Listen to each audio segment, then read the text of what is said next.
Alright, what's up guys? J-Man here. I'm here with...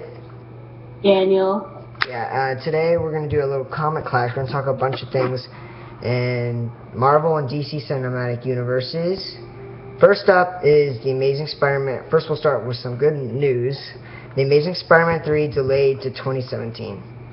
Okay, yeah, this is very good, okay? I'll let you go first, Daniel. Butt in whenever you want. Good. I agree with the choice because The Amazing Spider-Man 2 was a failure.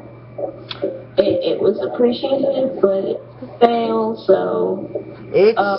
For me, it's, you know, when you're a Spider-Man fan and you go see this movie, you're going to be... If you're seeing in 3D, like me, I was memorized by the action. The action was the best Spider-Man action and I've seen, like, since... it has some of, like, the best fights since like Spider-Man 2's Doc Ock fight. It was so freaking amazing. But when you see it again in 2D, you start to realize there's a lot of problems. I started off with an 8 and I went down to a 6.5.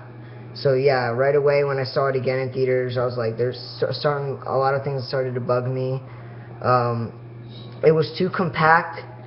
It was a complicated story. Like, it was hard to follow at times. It's one of those movies where you're like, oh, I'm getting to understand it now, and then you're like, wait, what? You know, you're kind of confused, on and off confusion, like... The whole movie's a plot hole. Yeah, exactly, like, it has a lot of plot holes and everything. Like, let me give an example. One scene will be Peter and Gwen, which is one of the best things about the movie, the chemistry between Andrew and Emma Stone, because they're dating in real life. And then it switches to Max Dillon, and then it switches to Harry Osborn, and you know, all this stuff's happening at once. And after the first Electro fight in Times Square, you don't see Spidey for another hour. So yeah, yeah, no joke. So yeah, I'm glad Sony has heard all the negative thoughts from the fans and critics. So they're gonna try to fix it now, which is good. But the thing is that everybody was like, "Oh, it's a terrible movie." I'm like, okay, it was a bad movie at the most. You know, like, this is The Amazing Spider-Man 1, which got more positive reviews than negative. But then Amazing Spider-Man 2, they kind of got cocky, so it went down. So it's kind of split down the middle between people and critics too. But yeah, I'm glad they're gonna see what they can fix and try to fix it and make it at least a decent film for The Amazing Spider-Man 3. I hope they fix what they've done wrong. But next is Harley Quinn DLC on Batman Arkham Knight. So yeah, Daniel was excited to hear this, big Batman fan. So what do you think, Daniel?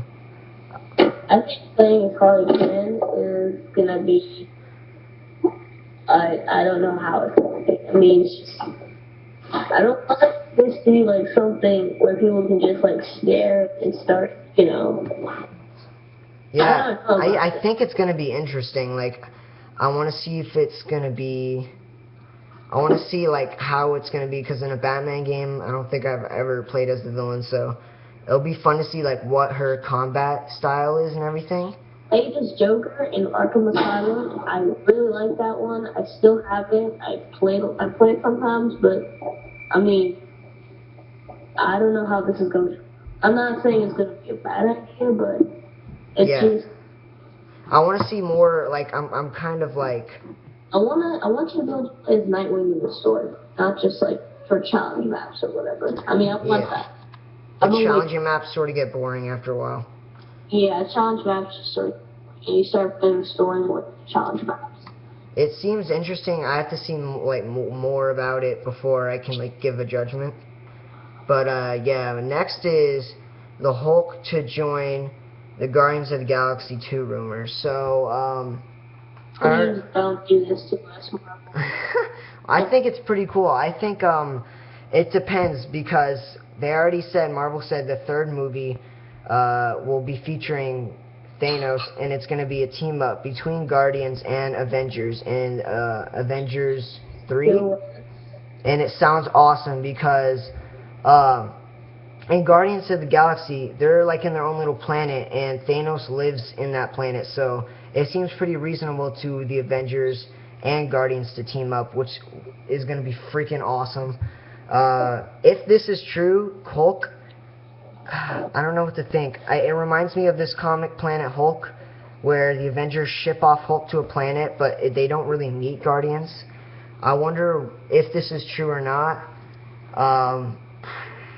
I saw an animated movie for that comic, and I was just really confused about the whole thing. I think it would be pretty cool, but pretty bad at the same time. Like, I don't know. It depends, because the Guardians of the Galaxy 2 is coming out after Age of Ultron. So if Age of Ultron something happens with Hulk, because we know that there's been leaked script for the Age of Ultron, the first 15 to 20 minutes of the film. There's been leaked script. So in the leaked script, what's her name? Scarlet Witch controls Hulk, Bruce Banner's mind, and she controls his mind to start fighting the Avengers. And that's just like one of the battles in it with I forgot his name at the end of Winter Soldier, but him and Scarlet Witch and Quicksilver team up against the Avengers. They fight the Avengers in the beginning of the film. So I would like to see how that goes. But if they ship off Hulk in the end of the Age of Ultron, then I'm much more understanding of it. If they do it where it's like we don't know, then I'm not okay with it. But if they do it, you know what I mean. If they ship them off like they do in the Planet Hulk comic, then I mean that's pretty cool. I think it's pretty awesome. What do you think? That'd be awesome. I don't know. I mean, it's just there's all kinds of talk about this new Age of Ultron, and then I like how they did the first movie, but The trailer's coming to San Diego Comic-Con. Can't wait. sucks because none of us can go. Yeah, so next on our list is Superman suit revealed in Batman v Superman. It looks almost same. Yeah, it looks almost the same. Wasn't a big fan of the suit in Man of Steel. Sort of like the Amazing Spider-Man suit. That's what? Just shut up. What? Everybody's like, oh my god, Man of Steel sucked. And then everybody's also like, oh my god, the Spider-Man movie sucked. And I'm gonna go on A rant? Tomatoes and see which one's better. I can tell you right now, Daniel, is split down the middle. So So what? it was split down the middle. One of the things I didn't like about Superman's suit in Man of Steel is that it looked like dark and gritty. Like it wasn't like Superman like in the face. Like I want like the classic suit, but not like make it stylish where you know it's bright colored. Like I wonder if they're gonna do the Man of Steel suit. Like I wish they'd do the Man of Steel suit, but like all bright. You know what I mean? Not like sort of dark and everything. Like if it was more bright, then I would like it better. Superman is not dark and gritty. So yeah, that's my thoughts on it.